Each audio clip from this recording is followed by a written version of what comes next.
नमस्कार दर्शक बंधु। ऋतु परिवर्तन प्रभाव केवल प्रकृति उपरे पड़े ना, यार प्रभाव समान परिमाण रे मनीष उपरे मध्य पड़ी थाए।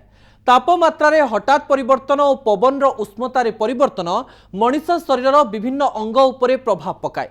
कहा शरीर रे यार प्रभाव अधिक होउथबा बेले आउ कहा शरीर रे यार प्रभाव कम रही थाए।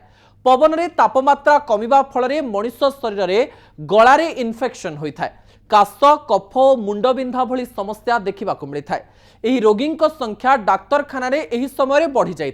तेरे 2 वर्ष धरी देश में कोरोना चली साधारण फ्लू और कोरोना मध्य फरक जना पड़ूना। अनेक लोकंकु एही समय थंडा ज्वर होउथबारु लोकंक मनरे डर सृष्टि होउछि। श्वास रोगरे पीड़ित रोगी मनरे एही समय आहुरी भय सृष्टि होइथाय। थंडा और अधिक इन्फेक्शन पाई निश्वास प्रश्वास नेबारे मध्य अनेक कष्ट अनुभव करिथांती। प्रति वर्ष एही समय प्राय देशर 40% लोक थंडा ज्वर पड़ी थांते। एही समय वयस्क और छोट पिला सबुठारु अधिक प्रभावित होइथांते। विशेषज्ञों अनुसार एही समय शरीर पाई सबुठारु भल समय। तापमात्रा कम थिबारु एही समय बैक्टेरिया अधिक रोग कराई पारे नाही, किंतु फ्लू भली भूताणु जनित रोग एही समय होइथाय। एही समय किछि लोकंकर रक्तचाप मध्य बढ़ी जाइथाय। एही समय किछि जनक शरीर रे एलर्जी मध्य देखिबा को मिलिथाय। किंतु सबुठारु बड़ कथा छोटरु छोट समस्या हेले डाक्तरंक परामर्श निश्चय नियंतो। एही समय केउ केउ विषय प्रति ध्यान नेबे ता उपरे नजर पकाइबा। काश छिंक हेले मध्य बिना डाक्तरंक परामर्श रे औषध नियंतो नाही।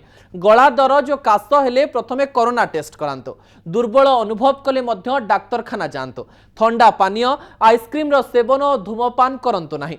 टिकिए मोटा कपड़ा पिंधि घर बाहर को बाहरंतो। रक्तचाप औषध खाइबा भूलंतो नाही। थंडारू बंचिबा पाई मद्यपान रो व्यवहार करंतो नाही। औषध दुकान रु निज इच्छा रे औषध आनी खांतो नाही।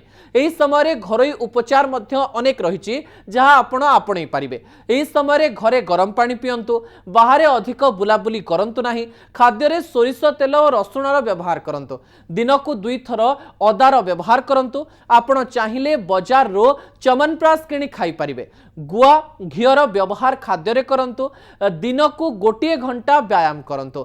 बेसी लोकंक सह मिलामिशा करंतु नाही। एही समय मास्क रो व्यवहार करंतु। थंडा खाद्य सेवन करंतु नाही। तबे खाद्य को गरम करी खांतु। गला खराब थिले लुण हळदी मिसा गरम पानी व्यवहार करंतु। हळदी गुण रे एंटीबायोटिक्स होइथिबारु यार क्षीर सह मिसाई पीबा अत्यंत लाभदायक होता है। समय पाइले मझिरे मझिरे निज शरीर चेकअप करांतु। निजे सुस्थ रहिबा सह निज परिवार को सुस्थ रखंतु, कारण स्वास्थ्य ही संपद। एहार रक्षा ही पृथ्वीर सबुठारु गुरुत्वपूर्ण काम।